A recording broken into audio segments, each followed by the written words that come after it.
Oh, it is working. Okay, cool.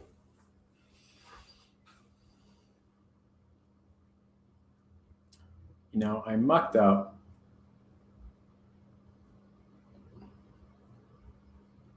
Here we go.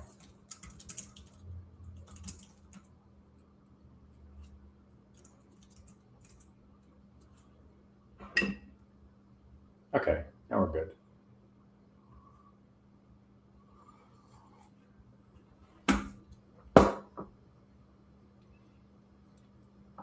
I knew I fucked something up. I got like bark in my coffee. Hold on.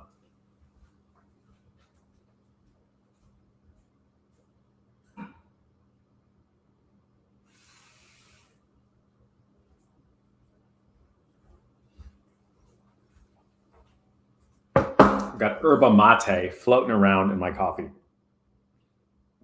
Just absent-minded today. Let's see. Here's some fun wins from people in the pod. We got somebody that turned $100 into 1,000. Somebody that's getting $20 schedules. Somebody's getting $30 schedules. Somebody that got a $3,500 day. Somebody closed a 2K. What else? Somebody closed a 12K. I think I mentioned that the other day.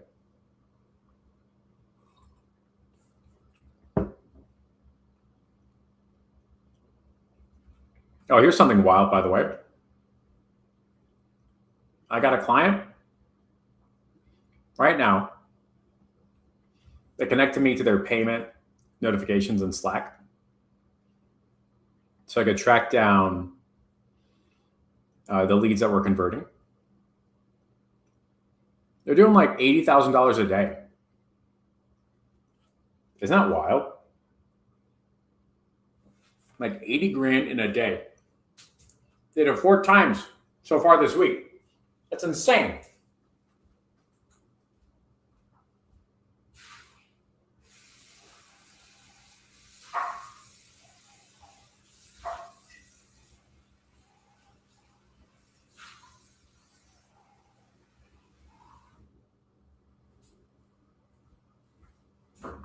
Like, absolutely wild.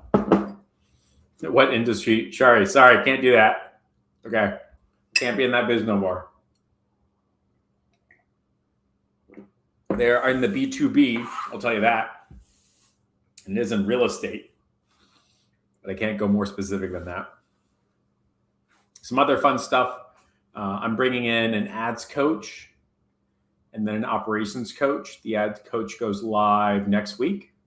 Operations coach goes live the week after that. So that means that there's going to be 5 or 6 calls per week. Ads, sales, operations, leadership, and then something else. That'll be cool. I got a client that did 1.5 million so far this month. That's revenue. Cash collected, I think 900 grand.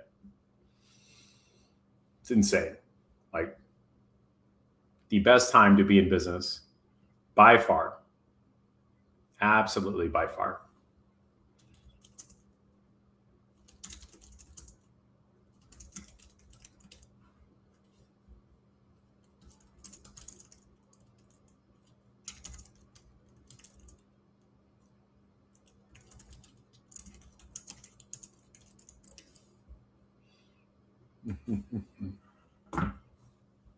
Yeah. Ask any questions, comments, concerns, thoughts, or ideas. And then we'll see what's up. Also, I've been using a lot of AI on my YouTube channel. It's fun. Shari with the question. Shari says, what industry or which industry do I recommend for higher paying clients? Oh, that is a bag of cats. I read a lot of home services, but rather have 5 higher paying than 20 cheap. Right about that. You're right about that, Shari. What am I going to share with you? What is in my bag of cats for this thing?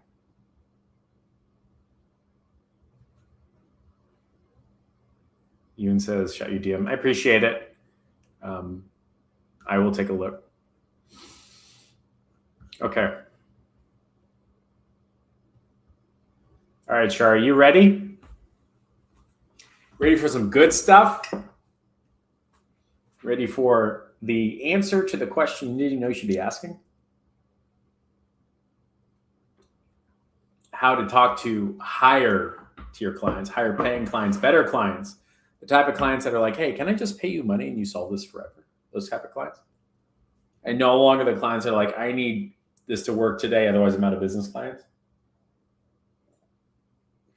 The type of people that are paying like $5,000, $7,500, $10,000 a month type of thing. Or type of clients that are paying $3,000 and never talk to you. I got a couple of those. I'm going to show you some fun stuff. And then if you like it, cool. If you don't, then that means you're already making $1 million a month.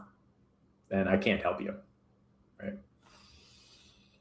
Low Paul says, what would be your strategy to target CEO, CFO owners in the manufacturing space? You know what? It's the same fucking answer. The same question Shari's asking, actually. Yeah. Same question. You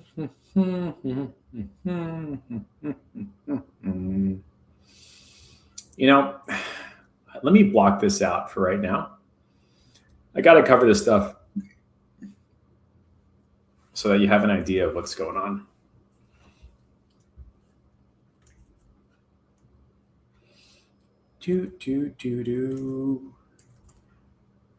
Let me just cover this stuff up. And then y'all shall get some learnings, and we'll probably solve this problem forever from now until the end of time. Real quick. Let me grab this sucker right quick. I'm off screen, so I can fix this for you. Let me introduce you all to the thing that's going to change your life forever. To the one, the only, the best in the whole world, my best friend, the client totem pole. A client totem pole is exactly what you imagine.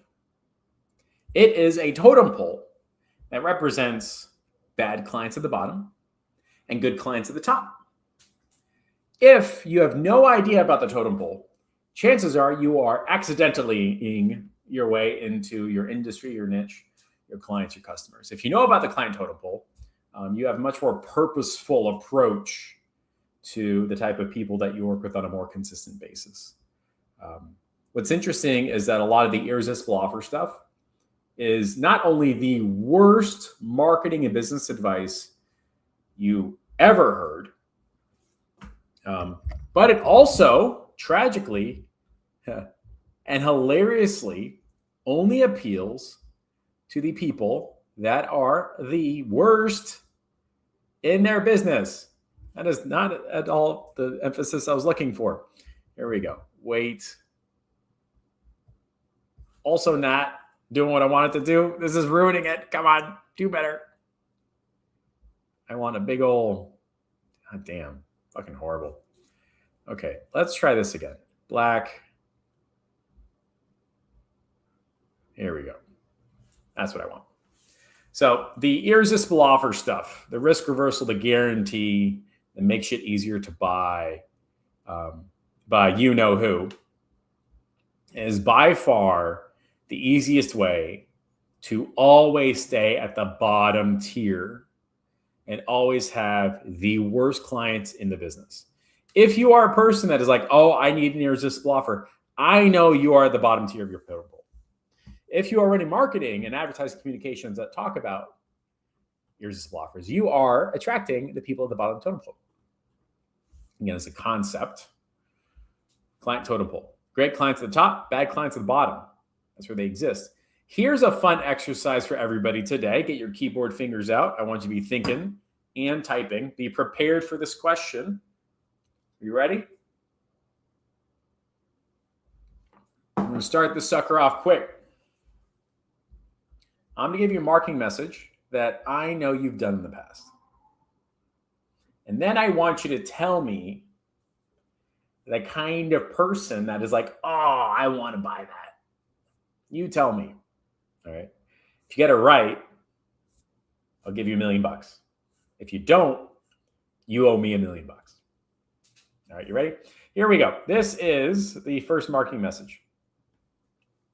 This is the marketing message brought to us by Russell Brunson, Alex Hormozi, Dan Kennedy, that kind of stuff, right? Tell me who this appeals to. Tell me the kind of client, the customer, the individual that is like, damn, I really like that. The risk-free, the instantness, the risk reversal, the identity. Are those clients that are massively successful, or are those clients that are massively unsuccessful? Which one do you think it is? I'm going to snap over to Instagram right quick and see if you got any commentary on there. Yep. Someone says bunch of turds. Someone says the broke clients. Someone says the people that can't afford shit. That's correct. So when you hear risk-free, instant, risk reversals, identity-focused, we help the underdogs win, those are by far the worst clients ever in the history of the world. Typically, they are these individuals. And maybe you started your marketing journey, your business journey down here, which I get. It makes sense. We all weren't born with a silver spoon in our mouths, right? But this is the qualities and attributes of the individual that is attracted to the idea of risk-free, identity, all that, right? Another one, by the way, you'll hear is like freedom. You built a business for freedom. Why the fuck would you build a business to get away from your business? Like, that is the antithesis of why people build a business, right? Like, nobody who is wildly successful in business goes like, I'm so happy I could get away from this. They fucking love this shit, right? So if you communicate risk-free, if you communicate instant, risk reversal, identity focus, we help the underdogs win, you are attracting underdogs who cannot have any appetite for risk. They typically have no margin. They have no team. They have no brand. They're the hustle bros. Think like 90% of Gary Vee's audience, right? They have no price that they can command in the marketplace, and they are very price focused. They're usually 1 month away. And that's why you'll hear Russell Brunson talk about you're just one challenge away, one funnel away, 30-day sprint, 3-day sprint, that type of stuff. It's because they are literally just 1 month away. They are the brokest of the broke clients. By far, without a shadow of a doubt, the worst clients to work with. So when I'm looking at marketing campaigns, we talk about this stuff, like, I know we have a fucking problem right out of the gate. It is a bad fucking time. It's a bad time for the salespeople, for the offer owner. It's a bad time for fulfillment. You just, no bueno. The interesting thing, though, is like from the marketing side, you get an ROI with the worst clients ever, right? So your marketing works for like a day, 2, maybe a month, maybe 2. Fucking the worst in the world. It's horrible, right? So that being said, we're going to go over the highest tier, right? The highest tier business they could possibly talk to, possibly imagine. Here's a hint. They are the opposite of the bottom tier, right? I'm going to show you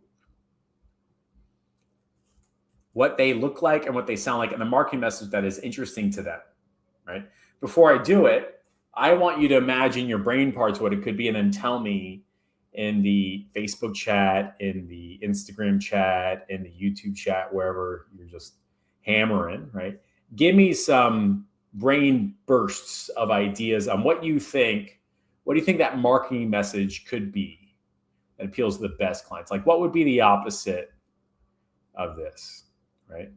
We're trying to figure out this. What do you think this would be? And here's a hint. It's the opposite of the ones down there. What do you think is the overall marketing message and the idea that appeals to wildly successful businesses. The kinds where shit just works. You know what I mean? What would that be? What would those messaging ends be? Dr. Alex says analysis, optimization, metrics. Quite possible. Quite possible. What do you think, Shari? I'm never going to get your name right. It's the internet. Ms. Colbon, what do you think would go right here?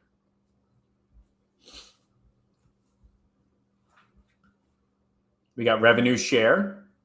Interesting you bring that up, Matthew. We got solving problems. We got enterprise value. William James P. is getting it pretty darn well, right? Let's see what else we got. Sherry, sorry, it's been a while. Cost remediation, maybe, right? Cost reduction, maybe. I think we're kind of pointing in the right direction, just haven't quite hit the bullseye. I don't know what Aaron's doing there. Yeah, ruin the vibes for everybody. Here's what it looks like. Here is the toppest of tierists. And somebody nailed it. Enterprise value, leverage, automation, that kind of stuff, right? So William James P., well done, right? The rest are like pretty close, and this kind of hints at our understanding of the difference, right? So at the toppest of tierists, we're talking CFO, CEO wording, we're talking COO. That's like KPIs, channel, stuff like that. We're talking leverage, automation, but more importantly, how to enterprise value. That's like the big deal. So the fun part, by the way, is if you skipped this whole journey and you just tuned in from your Harvard MBA class, you're like, obviously it's enterprise value. What the fuck, right? They just know that. They went to Harvard school and they were told as such. Maximizing enterprise value. That's where it goes. And here's what's interesting. These are the type of businesses that it appeals to. So immediately we're seeing a framework right quick. If I start with instant results, risk reversal guarantee, I'm at the bottom, no margin, no brand, no hustle, no team, nothing. If I'm talking KPIs and COOs, I'm talking valuations, ooh, I'm having a great time. I'm talking to somebody that is looking to sell in 2-3 years. Ooh, that's fun, right? They are owning their growth instead of handing it off to me. And they're like, let's talk valuation. The cool part about valuation, by the way, is it's so easily adjusted. Like if you purposefully create a business that means to be sold, that means somebody like me can only 2 or 3 things. And all of a sudden your valuation goes up 2 or 3. Fun. So if I've got a normal everyday business that I'm going to sell for $1 million and I focus on valuation and I see a message saying, hey, I'll help increase your valuation. I'm going, damn, I could pay that dude $100,000. My valuation goes up 2x or 3x. I pay $100,000. I've made $2 to $3 million. See the difference? That is the difference, right? Now here is the interesting part. All right, so never ever do business with this guy. Done, goodbye. I'm leaving you and banning you. And now is not the time, and I'm not playing this game again. One moment, fellas. You are blocked. So a lot of the answers between tier 1 and tier 4. Tier 1 is the top, tier 4 is the bottom, right? Or maybe that's the other way around. I don't know. The top tier and the bottom tier. A lot of the answers fell in this middle category, right? So I'm going to show you right here. Dashboard-driven growth, predictability, margins, KPIs, efficacy. Not efficiency, but efficacy, right? Wildly different. You're going to have to Google that to figure it out. But you can get the difference, right? Build and training, right? Dashboard-driven growth. We build predictability. This is that middle bucket, tier 2 and tier 3. Also okay to be in. In fact, this is almost like a natural progression of how marketing ends up working, because simply, when somebody like me is going, why don't you just show people that you're good at your job or do a case study or something like that? Like, duh, right? Why don't you make IG videos or YouTube videos? Duh, right? Why don't you have a margin or a dashboard? Duh, right? So the things that naturally we believe we should have naturally increase our client totem pole. However, we often are totally unaware of the fact that we are on a client totem pole. So if you do, it's almost like haphazardly or by accident, without like real structure, right? That's what happens pretty consistently with the people that I worked with. They go, oh yeah, I should be doing it. Yeah. That's how this works, right? So here are the type of clients that it attracts.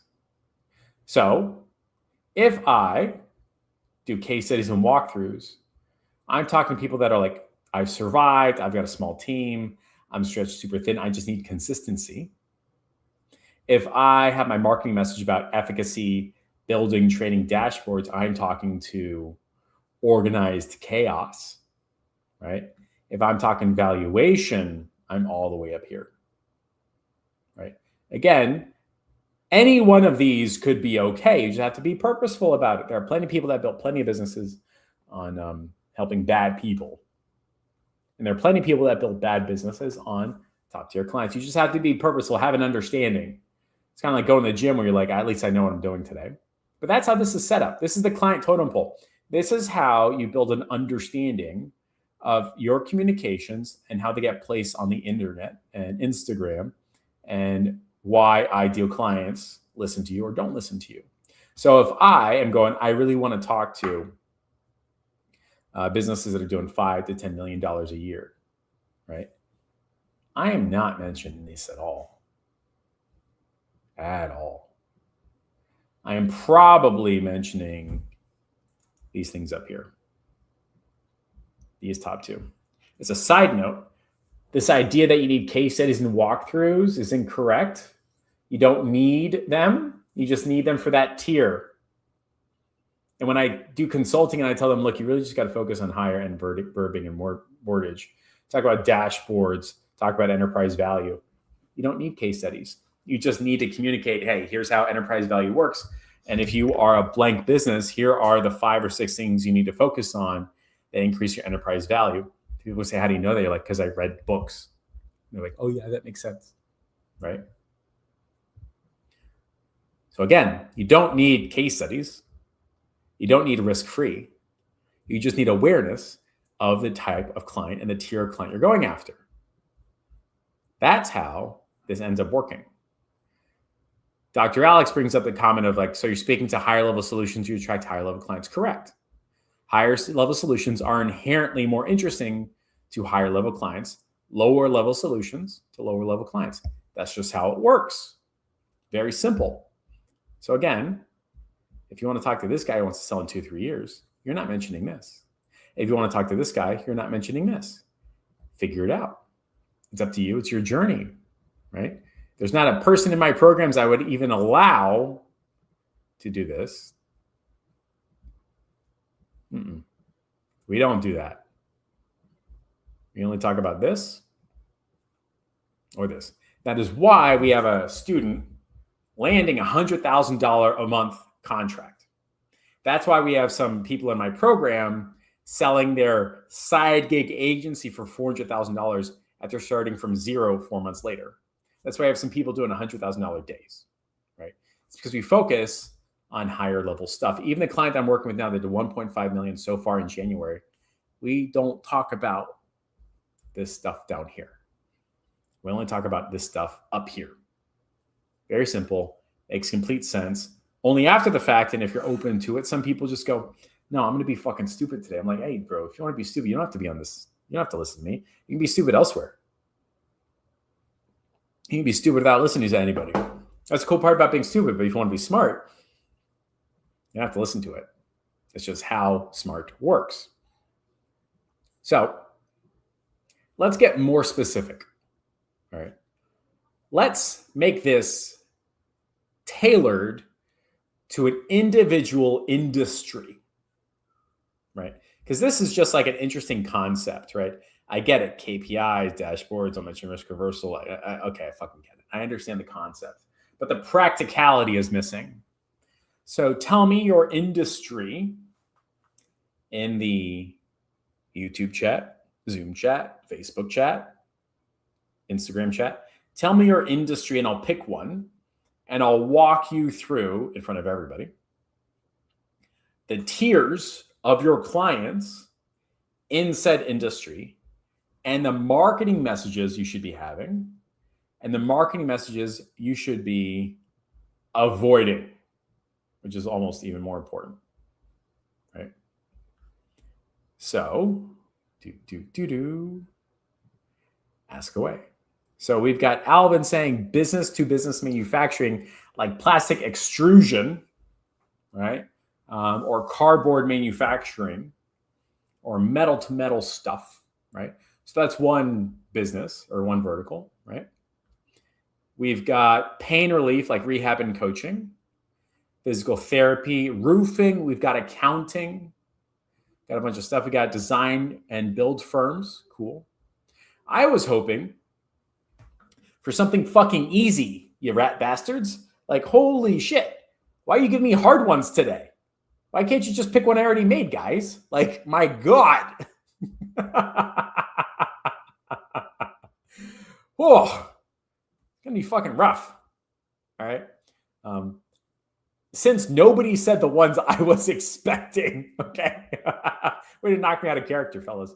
I'll show you the ones that I already built out, right? It'll help fill in the gap because I can't do these on the fly, right? I'm going to show you the first one right here. Who do you think this fella is? Who's this guy? What is he doing? Who is this fella? What business is he happening to be in? Somebody's got to know.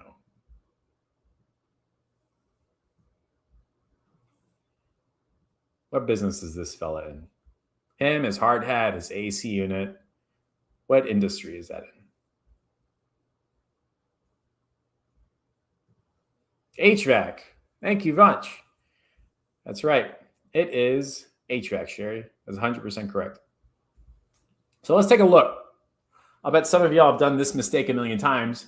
You're on the phone with an HVAC company, and you realize that it ain't a fucking company. It's just a dude with a truck. And you're like, how the fuck is this guy in my fucking ass? But like low quality bullshit.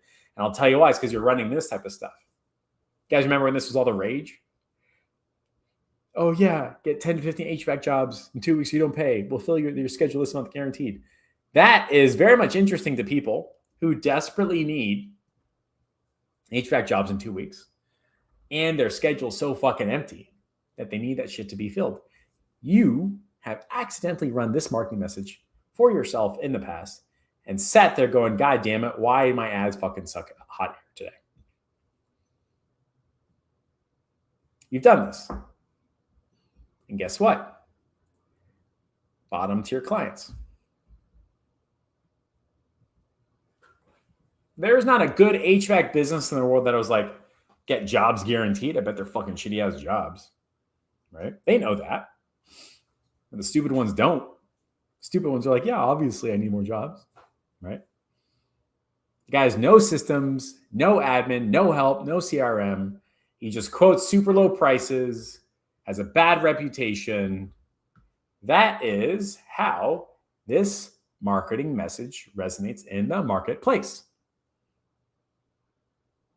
When you run ads like this, you'll get shitty effing clients, which is why I do not let anyone ever run marketing messages like this because they suck.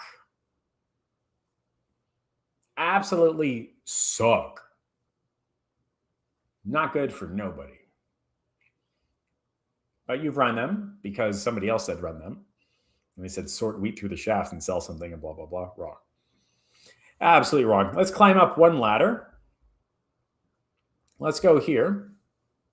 If I run a marketing message that says, hey, I'm going to show you how to stop chasing price shoppers and start closing ideal clients, you're going to be talking to a very different person. Very different person. Who? This kind of individual. It's a guy with 2 techs. He's got some challenges. Like there's a quality thing, but it still kind of works, right? He's got some local brand awareness. He's further along in the journey. He's got something. Now, doesn't have to chase price shoppers. He's like, no, man, I've been in the business for like 15 fucking years. This price and the service is going to cost $1,100. The guy down the street saying it's $400 is lying, cheating, and stealing. He's in company. He's going to ruin your stuff. And you're going to call me. It's just going to suck ass. You're going to hate it. And everyone's like, you're right. That's just how it is. Welcome to business. If you want someone who has a dispatch, is aware of KPIs, has a CRM, understands reporting, can delegate sales and operations, and is not a guy in the truck with a crew in the truck, instead has a truck with crews that go out, he dispatches them. And so your marketing message, take control of your lead flow with data-backed campaigns that drive margin, not stress. So now we're talking margin. That is climbing that food chain pretty dang quick. Real quick.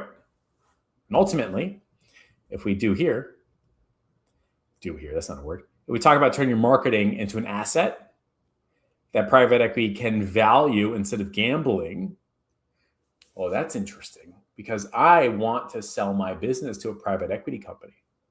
Cool. Who wants to do that? People have multiple locations. People have team. They do trades. They're seeking private equity partners and valuation. This is the higher tier stuff. Still HVAC. You just climbed up and down those rankings. So if we know this, we can control it. Again, we're just climbing up and down the rankings. If we know it, we can control it. If you want to work in an industry, cool. If you want to work in a client tier, now that's cooler. That's how this stuff is supposed to work. It's not necessarily the industry. It's the tier. It's the ranking. Because I'll show you over here. This is fitness. You've got a bunch of fitness clients that I coach on a weekly basis. I look at their ads all the time. When they run an ad that says drop 10 pounds in 7 days, no cardio, no counting, just results, that is attractive to the worst type of client. They can't take instruction. They don't know how to communicate. They just barely make it through the day. They're fucking dope addicts, dopamine kind of stuff. These tend to be just horrible people. They're dieters. Ooh. Emotionally reactive. Ooh. Easily discouraged. That's the worst. You don't want to work with these people.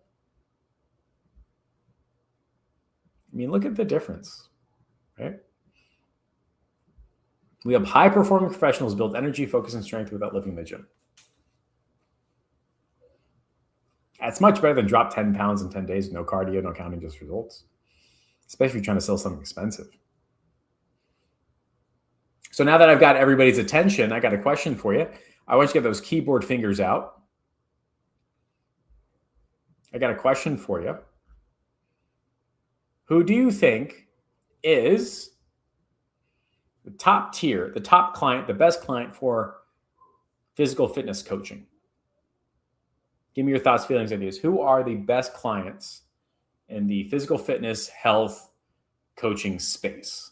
Just give me a couple sentences, whichever way you know how, to communicate the best clients. I'm looking for your thoughts on this right here. Tell me what you think is right here.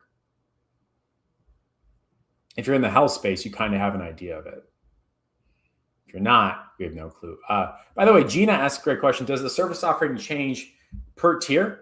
Possible, but I'll tell you what, I know people that charge 50 grand per quarter for Google Ads for HVAC businesses. 50 grand a quarter. That's insane, right? That's 200 grand a year. What the fuck? Do you know why? Because they work with HVAC businesses that use and understand private equity. And they want to sell to private equity. So they spend $200,000 on a guy or a gal who's been studying the way HVAC businesses get sold to private equity, knows that the missing piece is having a sustainable marketing program with team, with KPIs, with reporting that plugs into a system that already meets and matches the requirements of a private equity company. So you could argue that it's different, but I don't know if it is. Right. So Sherry says high performers in business, because we're trying to figure out this thing right here. Possible. We got Matthew saying professional athletes. We got Dr. Alex saying blood, lab, values, longevity, health, mental focus, energy. Okay. Give me one or two more. What do you think would be in this missing box, this missing tier? Again, this is the highest tier of health coaching. What do you think it's going to be? We got athletes. That's an acceptable answer. Right, that was mentioned a few times. We got guidance around support for decision-making, around exercise routines, time efficiency, and questions around aches and pains. Let's take a look. Let's see what's behind door number one. High achievers. Pretty close to athletes. Executives. Ooh, biohackers. That's fun. People who invest in health as an ROI decision. What's interesting is when you mention health as an ROI decision, these are people that make enough money that when they get sick, it costs them, right? If I'm making $10 an hour and I get sick for a day, I lost $100. If I'm making $1 million a day, I get sick for a day, I lost $1 million. Think like people who travel a lot, people who give speeches, executives, board of directors. If I'm about to go present as the Apple vice president of technology manufacturing, and I have the fucking sniffles on game day. See what I mean? That kind of stuff. So it's pretty close. But we're talking high executives or high achievers, executive biohackers, that kind of stuff. My next question for everybody here is, what is the marketing message? What's here? What do you think is the wording, headline, text? What do you think goes here? What wording and text do you think? What marketing message? Again, this is the people that buy it. These are the words that are interesting to them. It grab their attention. They're like, oh, I'm interested. Let's talk about me buying some of your stuff today. What do you think goes in this box? And if you don't know, that's cool. Just say, I don't know. You learn a lot when you say you don't know. So what do you think goes in this box, which is the highest tier, the highest level marketing message, the best clients for health and coaching?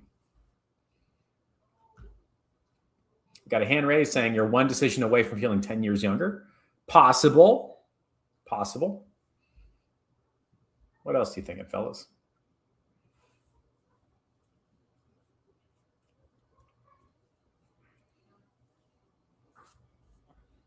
There's something. There's definitely something. What do you think it happens to be? What do you think is in this missing bucket? Performance is declining, optimization, longevity, mental health focus. Cool. Let's take a look. Pretty close. We help high performers master body comp, energy, and longevity with data-driven systems. This is wildly attractive to high-tier individuals. Also pushes away lower-tier individuals. If I'm a dieter, I'm overwhelmed, I'm emotionally reactive, I don't track anything, I'm easily discouraged, I, in no way, shape, or form, would ever be interested in the words at the top right. If I'm a high achiever biohacker, invest in health as an ROI decision, I am in no way interested in dropping 10 pounds in 10 days because I know it's all about water weight. It'll wreck me for 3 or 4 days. Dehydration is super unhealthy, and I'm in it for the long term. So again, your marketing message determines where you are in this client totem pole. If you mess up the marketing message, you mess up the client totem pole.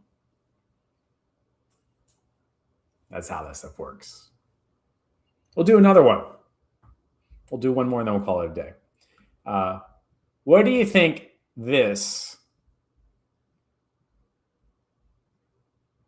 clump, this industry, this chart here. What do you think this is? Because we just did HVAC. We just did personal trainers. What do you think this little light bulb means?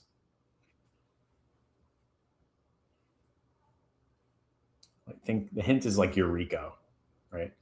What do you think this represents? Consulting. Yeah, I'll agree to that. Like knowledge work, coaching, that kind of stuff. So if you're in a coaching business, this is particularly influential to you.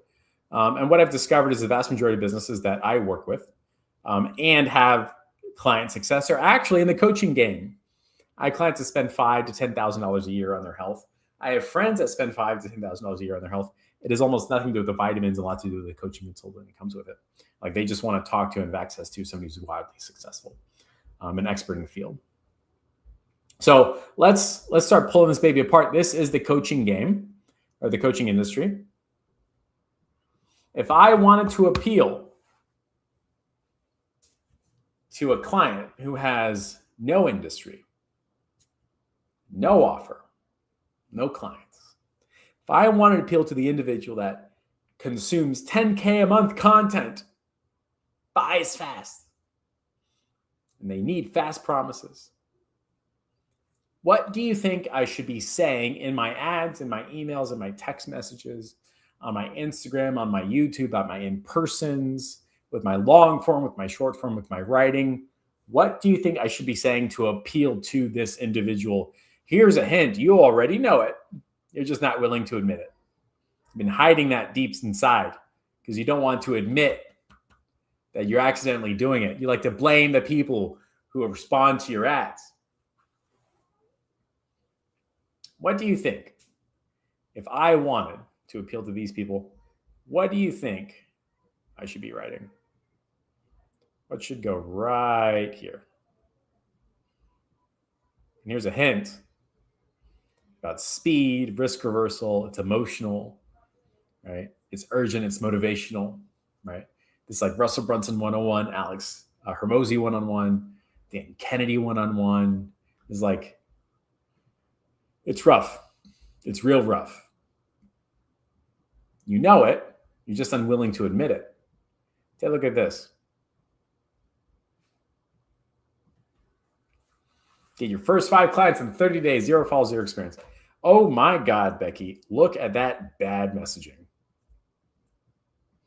This is wildly attractive to the worst client. If I'm writing that, it says get your first 5 clients in 30 days, 0 followers, 0 experience. I'm talking to people who have 0 followers and 0 experience that want their first client. You need to do it in 30 days. Otherwise, they lose their fucking house. They're going to come to me and say, I've got no niche. I've got no offer. I've got no clients. I need to make money immediately. Rough business to be in. Real rough.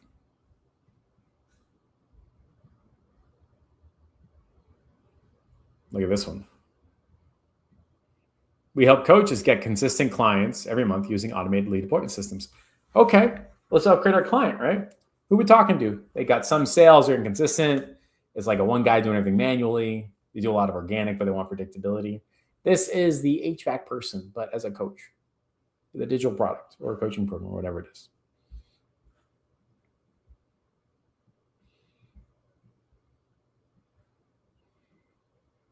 Higher tier. A lot easier working with these people. Install marketing systems that generate predictable revenue without burning out. Oh, that's interesting. They already got consistent income. They want structured processes, marketing systems. They don't require constant hustle. Cool. And then the highest tier. Scale through team, systems, client retention, infrastructure, and automation. I know the people that communicate like this, they tend to be the coolest, calmest cats in the room. Like, I've got a team, man. I've got a system. It's all good. I got client retention through infrastructure, which is a whole new bag of cats for most of y'all. Again, client retention through infrastructure. The way you do things naturally keeps clients for long term. How interesting is that? Very different than the guy at the bottom. Very different than the guy at the top. KPIs, scalability, exit values. So when I'm running my ads, Do you think I'm talking to the bottom people or the top people? That's just how this game works. Easy peasy, lemon squeezy, not too dang hard as a concept, but if you simply were unaware of the concept, you're getting pushed back and forth. And you're letting your ads manager dictate your business instead of your clients dictating your business. And another way of saying this at the top is the following. The success of your business is a function of your clients.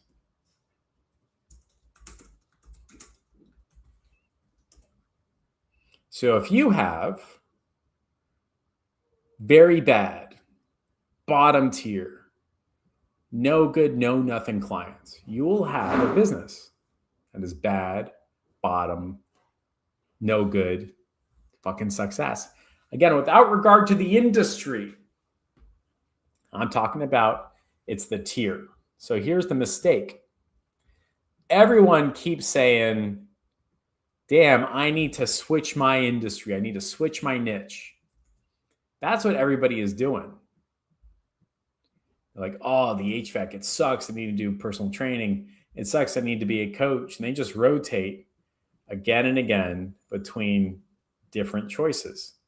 What they're forgetting is that each time they do it, they are only appealing to the worst of the clients. Literally the worst. That is the answer to your question, Sherry. It's not about the industry. It's about the tier of the clients. And that's why everybody gets all flustered when they're like, I just heard about another HVAC business that just got sold to a private equity company. This sucks ass, man. Like, why is it that my clients are just fucking horrible? Because your marketing message is bad. Well, I've tried 10 different niches and industries, and marketing just sucks. It's because you're marketing to bad clients. Well, I have 10 clients, and I run out of time every time, and I can't afford to hire a team because you have bad clients. Your business is determined by your clients. No other ifs, ands, or buts. It's determined by your clients. If you have bad clients, you'll have bad business. It's not about the industry. It's about the tier. I don't care if you're running. I don't care if you're in yoga. I don't care if you're in coaching marketing or coaching finances. It don't matter. It's whether or not you can talk to, appeal to, and communicate to the higher tier clients. If you do that, then all of a sudden, you're like me saying every industry works. You just got to learn how to talk to the right industry. That's the fun stuff, right? So again, why higher value buyers speak a different language? You know why, right? They buy systems or enterprise or private equity or high-performing master body composition or client retention infrastructure. That's the type of good stuff. Here's the fun part. Here's the kicker. Even if it's a bad client, they'll step up real quick. Real fucking quick. So that's the lesson for today. I have about 3 minutes and then I got to bounce and run off to another meeting. Do you have any questions, comments, concerns, thoughts, or ideas on what we just went over, which effectively was how to speak on the internet? So the ideal clients, the ones you actually want to work with, raise their hand and go, okay, let's effing talk. As a side note, I have a client that's selling $7,500 packages to postmenopausal women that want to lose weight. He's doing it 2 or 3 times a week. I have another client also targeting postmenopausal women who want to lose weight that cannot, for the life of them, sell anything more than $49 a month. Do you really think it's because it's postmenopausal women? Do you really think it's weight loss? Or do you think it's because of the tiers of the people in that industry? So again, higher the tier, better the business, everything works. Lower tier, the worst business, everything sucks. You just have to be conscious of this and understand the difference. Gina says, what's the pricing jump per tier? I have clients doing $50,000 every 3 months for Google Ads for HVAC businesses. Like, isn't that wild? Life becomes a whole lot easier. I have clients doing $7,500 packages for postmenopausal women. I have clients doing $7,500 packages for high-performing men that want their body to finally match their business. It all depends. But the horseshoe and hand grenades is higher the tier, higher the price point, higher the happiness. Ferg says, thanks for opening a different perspective. I was constructing my messaging. That was fabulous. I'm happy for you, dude. Let's see what else we got. Matthew, you asked for a DM, so I sent you a DM. Don't pussyfoot around that shit. All right. This is going on YouTube. Nicole says, how do you find the better tiers? Well, research, understand, figure it out, put some real effort into it. The answer to the question is highly likely going to come from good old-fashioned sitting down and reading, thinking, problem solving, communication, critical thinking, that kind of stuff. There is not a button to click. There is a thought process to follow. So you have to sit down, have conversations. And the shortcut of all of this is if you read the Harvard Business Reviews, you'll naturally be exposed to the higher tiers, and it's all going to work out in your favor. So, ladies and gents, I got to boogie off because later today I'm placing a CMO with a company that's doing $10 million a year, right? Interesting, right? That's different wording and verbiage than it is just placing an employee or hiring or helping somebody hire, right? So that said, I got to boogie off. Peace out, everybody.